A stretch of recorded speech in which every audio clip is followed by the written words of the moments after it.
creo que un buen punto para partir es como darle una premisa a tu película, darle una oración es dificilísimo también, darle un logline y de ahí empezar a correr, ¿no? Para mí primero es centrarse en el tema de la película, en el tema, ¿no?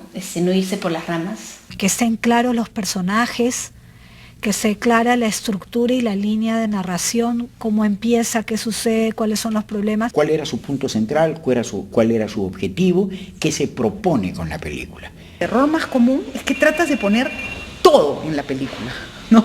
O sea, todo lo que has aprendido, todo lo que sabes, entonces ahí es donde entra el caos. Yo creo que las fallas más comunes que de los guiones que he podido leer en los últimos tiempos es la ambición, digamos, de querer hacer la gran película, la superproducción. Yo prefiero, claro, ese es, como te digo, es una cuestión de gustos. Yo prefiero algo que sea más sencillo, pero que te toque, ¿no? Y realmente escribir una historia que te apasione, ¿no? Escoger un tema que te apasione, porque es algo con lo cual vas a tener que vivir mucho tiempo al costado. Me llama la atención, o me llamaba la atención cuando vi los proyectos que se presentaron, que había unos que parecían trabajo de colegio. O sea, te están dando entre $100.000 y $150.000. No es un juego. Entonces, darle la seriedad del caso y demostrarle desde la primera página hasta la última que ese proyecto se va a hacer. Tú tienes una cantidad de proyectos con los cuales compites. ¿Cómo haces para que ese proyecto tome una importancia y tome una... ¿Cómo haces para que se diferencie, ¿no? Una buena gráfica, una buena presentación. Entonces tienes que presentar algo que te atraiga. Tú no, entre todos dices, mira esta foto. A mí las fotos me atraen. A veces no tomamos en cuenta que muchas veces por hacer las cosas rápido se nos dan faltas de ortografía y eso puede ser importantísimo para un jurado o para las personas que califican un proyecto, porque están calificando no solamente el papel, están calificando todo lo que viene atrás del papel, a su equipo, a sus productores, a sus directores. Lo más importante, uno, es tener una buena traducción, ¿no? Porque yo, por ejemplo, no sé francés, pero tienes que estar seguro que la persona que te está traduciendo realmente va a traducir lo que le estás dando y va a generar la sensación que tú generas en castellano. A veces decimos, bueno, mi mamá sabe un poco de inglés y por ahí que yo lo reviso y también entiendo, porque cuando yo veo cable a veces entiendo que mentira, tiene que haber un traductor y eso cuesta, eso es una inversión. Por lo menos invertirás, no sé, pues 1.000 soles, por lo menos, ¿no? Porque entre las copias, el anillado, la tinta y ya pues puedes contratar diseñadores, dibujantes, storyboardistas, puedes irte a tomar fotos a diferentes lugares. Otro tema importante, si es que ya se tiene las locaciones ubicadas, eso es importante para poder dar una idea de cuál va a ser el contexto en el cual se va a desarrollar la película. Luego está el tema del casting, un casting tentativo de cuáles son los actores, sobre todo los protagónicos. O coproductores, fuentes de financiación, un plan de trabajo coherente. ¿Cuál es la viabilidad económica? ¿Cuántos días se han planificado para el rodaje? ¿Qué presupuesto han dado? ¿Cómo se aseguran la otra parte del presupuesto que Conacine no les daría en caso de que ellos ganaran? Pueden haber muy buenos guiones que se pueden quedar en el camino si no van acompañados de un buen proyecto. Me parece fundamental, eso sí, las notas del director dentro del proyecto, porque creo que un jurado va a valorar no solo el guión en ese caso, sino también va a valorar cómo ve el director esta película. Leyendo la nota del director voy a saber qué tanto peso le da a cada, por ejemplo, a cada parte de la película, a cada área. Hay mucha gente que en la nota del director ponte si el sonido va a ser muy importante, lo pone ahí. Y tal vez eso no me di cuenta cuando lo leí en el guión. Y un poco leyendo a ese autor te puedes dar cuenta qué es capaz o no de hacer. Yo me imagino que los que elaboran el proyecto, los directores dicen, pucha, acá tengo que ser creativo, tengo que florear, ¿sí? Y entonces decir, claro, está lleno, las propuestas de los directores está lleno de floro, ¿sí? Entonces es una película como Fellini, pero quiere tener los elementos de Hollywood, ¿no? Entonces es un arroz con mango. En el fondo yo, es decir, creo que tiene que ser no demasiado elaborado, que tiene que ser una cosa más o menos sincera. ¿Por qué tú estás contando eso? Para mí eso es una nota importante, eso es lo que me acercaría al ser humano. Entonces, creo que esa sinceridad es lo que hace que realmente uno se dé cuenta de si quieres contar una historia de ciencia ficción, no importa que cuentes. Y siento que sí, todavía estamos como allá, ¿no? Tratando de contar los grandes temas sin haber todavía incursionado en tu propio interior, tú frente a eso. Yo te diría que una película peruana debe estar ahorita más de 200.000 a 250.000 dólares, debe estar por ese rango. La preproducción demanda más o menos un 25%, un 20%. El rodaje, dependiendo de lo complicado que puede ser, hablamos de un 40%. Ya estamos en el 60% del presupuesto y la post sí es un 40% del presupuesto. Edición de imagen, edición de sonido, musicalización, corrección de color, mezcla, hasta la ampliación hay un proceso. Entonces tu presupuesto tiene que coger todo. Si es una película muy cara y no tiene los elementos que la valen, va a tener menos posibilidades de ser viable de hacer. Por experiencia uno sabe más o menos cuánto cuestan las cosas y lo que se puede conseguir y no. Entonces a veces pues lees el presupuesto y dices, está absurdo, ¿no? En ese tiempo con esa plata no se va a poder hacer bien. Porque después uno, es decir, pasa de que en la película sucede de que hay una fiesta elegante, ¿sí? Y entonces en la descripción del guión sí, es todo sumamente muy fino, muy elegante. Uno mira el presupuesto y dice, no, ya sé cuál es la elegancia en la puesta en escena. Normalmente se da muchísimo en Conacine de que hay cartas de intención y un plan de financiamiento que uno sabe que tal vez no es factible, ¿no? Que empiezan a haber cartas de intención de un lugar, que te pueden prestar plata, te pueden dar, o que te avalan, o que te algo, pero eso no hace que el proyecto tenga una viabilidad económica. Me da cólera que alguien miente, no vamos a decir miente, pero digamos que alguien presente un proyecto diciendo que puede hacerlo, se gana el premio y pasa un año y no hizo nada, y ya se gastó parte de la plata. Y pasa el siguiente año y pidió ampliación y otra vez no hizo nada. Y otra vez no hizo nada. Y se va pasando el tiempo hasta que en un momento el supervisor tiene que decir, bueno, hasta acá llegamos. Este señor no va a hacer la película nunca.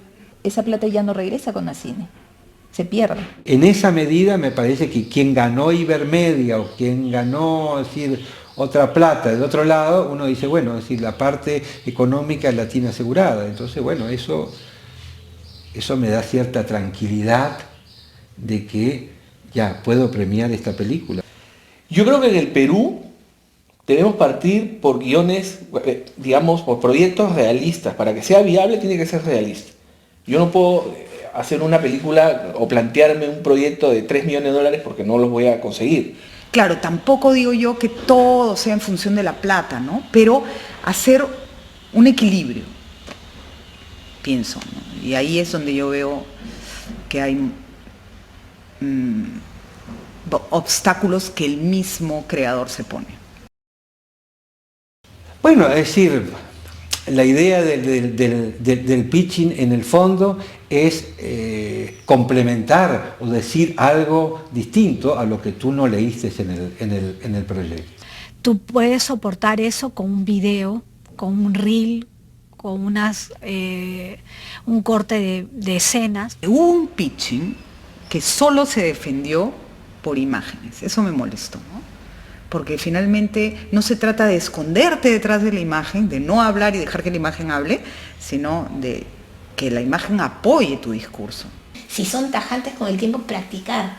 Tienes que practicar porque tienes que saber en cuánto tiempo vas cuando estás hablando de cada cosa. Conversaba con una de las personas que se presentó al pitching después que había ganado, pero que me contaba de que estuvo 2 días parado frente al espejo, es decir, ensayando un pitching, es decir, no solamente ensayando lo que decía, sino qué cara ponía, cómo ir vestido al pitching para impresionar al jurado. Hasta pensás cómo es el jurado, entonces cómo tengo que ir o cómo tengo que contestar, porque es fulano de tal y es mengano. Y sí, es bien importante el pitching, ¿eh? Y la gente no sé si le toma el verdadero peso que tiene, porque, claro, ahí te das cuenta cómo es la capacidad del director, cuál es la capacidad del director para, 1, imaginar su película, 2, tener la fuerza para lograrla, ¿no? Y la capacidad de liderazgo, son un montón de cosas que salen a flote ahí. O sea, estás preparado para eso y sabes lo que estás diciendo y sabes lo que quieres y sabes lo que necesitas y no hay dudas ni no porque yo no sé qué, no. O sea, ahí vas a lo concreto. Con cuidado, porque hay casos donde pues caes mal, caes muy pedante, caes muy soberbio y eso te resta puntos, es decir, es lo mismo que cualquier examen, ¿sí? Si uno ve, es decir, porque entra todo lo subjetivo, es decir, me cayó antipático, es demasiado sobrado, se cree la tapa de la olla. Eso va a depender también que tu película esté en el momento correcto, en el lugar correcto y que justo encaje con esos intereses de ese festival en ese momento. Para los jóvenes que se presentan, es decir, no desalentarse demasiado. Generalmente uno pierde, ¿sí? A veces gana. Y eso va a depender mucho de los jurados. Entonces, pero la estrategia de festivales de fondos, tanto de fondos como de festivales, por ejemplo, es importantísima. Porque igual es una cantidad de dinero que tú inviertes y tiempo, sobre todo, en aplicar un fondo. No es que tengas un proyecto armado y lo vas dejando por todo el mundo. Entonces, se tiene que ver bien cuándo aplicar, cuándo es bueno aplicar a cada fondo, ¿no? Chequear la historia de cada fondo, qué películas o qué proyectos han ganado en cada fondo. Eso es buenísimo porque ahí te vas dando una idea también. Bueno, acá en el Perú, digamos que los dos fondos más importantes, los principales con los cuales se han hecho las películas en los últimos años, es el Fondo de Ibermedia y Conacine. Si vas a Ibermedia, tú tienes que establecer tus contactos con tus coproductores con más tiempo de anticipación, entre que se arma el contrato, se llegan a los acuerdos, regresa el contrato, vuelve a ir para donde el coproductor, se deciden temas técnicos, artísticos, eso puede tomarte varios meses. Yo creo que más que un perfil Ibermedia, lo que apuesta desde su fundación y su creación, apuesta a la vinculación entre los países. Y le dan mucho peso a lo que es distribución. Ellos, cuanto más gente, ellos están interesados en que la película al momento de hacerse se vea en los países iberoamericanos. Creo que tiene que haber elementos en el proyecto que seduzcan la posibilidad de que ellos ingresen a partir de un actor, a partir de una historia, que también sea probable que suceda también en su país, para que luego cuando la película se estrene también no sea una película tan lejana para ellos. En el caso del FONSUD, por ejemplo, es ayuda a los países en desarrollo, que son básicamente dan apoyo al África, Latinoamérica y Asia. Entonces, ¿qué temas tienen que tocar a la realidad peruana y de qué manera el fondo francés puede apoyar esa propuesta creativa cultural que tenga que ver con el Perú, con la idiosincrasia peruana y lo cultural, ¿no? Yo creo que en Hubert Valls, por los proyectos que he visto, creo que buscan un poco la producción latinoamericana, o al menos en el caso de Latinoamérica, un estilo que está muy de moda, ¿no? Digamos, cosas minimalistas, buscan películas muy pequeñas. Y también depende mucho a qué fondos apliques. Hay fondos que tienen una línea editorial, política, como la quieras llamar, que va mucho más ligado a tu historia. Y hay fondos que no, pero que igual intentas, porque uno nunca sabe, nunca está de más intentarlo. A veces han ganado, no sé, pues películas más feministas, no sé, hay como que rollos por ahí, entonces es bueno ver quién va ganando cada año, por dónde se está perfilando el asunto. Entonces hay que ser consecuentes y hay que saber a quién estamos yendo. Hay que saber establecer cuál es nuestro público objetivo principal. Y hay que saber el propósito por el cual hacemos este proyecto, esta película. Que es una gran historia, yo creo que es algo que te toca a ti, que te conmueve. Si las películas tienen que o entretener, o emocionar, o hacerte pensar. Si hay una película que reúna esas tres cosas, pues una película genial. Nosotros no le vamos a contar a los extranjeros las historias que ellos cuentan hasta mejor que nosotros y que las conocen igual que mejor que nosotros. Nosotros tendríamos que contarles cosas que nos suceden, cosas que desde nuestra experiencia de vivir en un país como el nuestro, miramos el resto del mundo. Creo que hay que escuchar, hay que estar ahí frente a la historia y dejar que aparezca. Y es como el amor, uno se enamora sin poder decir no quiero enamorarme o sí quiero enamorarme, ¿no? Y uno se enamora de las películas pues también, ¿no? Yo cuando estoy haciendo una película, yo ya me estoy imaginando el día del estreno, me estoy imaginando cómo voy a lanzar la película, a qué festival me gustaría apostar a presentarla, ¿no? Sueño mucho con las películas que estoy haciendo. Creo que es la única manera para ser productor en este país, soñar. Porque si no sueñas, mira, estaría poniendo un restaurante, que es lo que me encantaría tener. Yo lo disfruto mucho. Y el que no disfruta haciendo una película, creo que se quiere hacer daño, porque puede ser bastante agresivo el trabajar en una producción. Pero hay que tomarlo deportivamente y pasarla bien.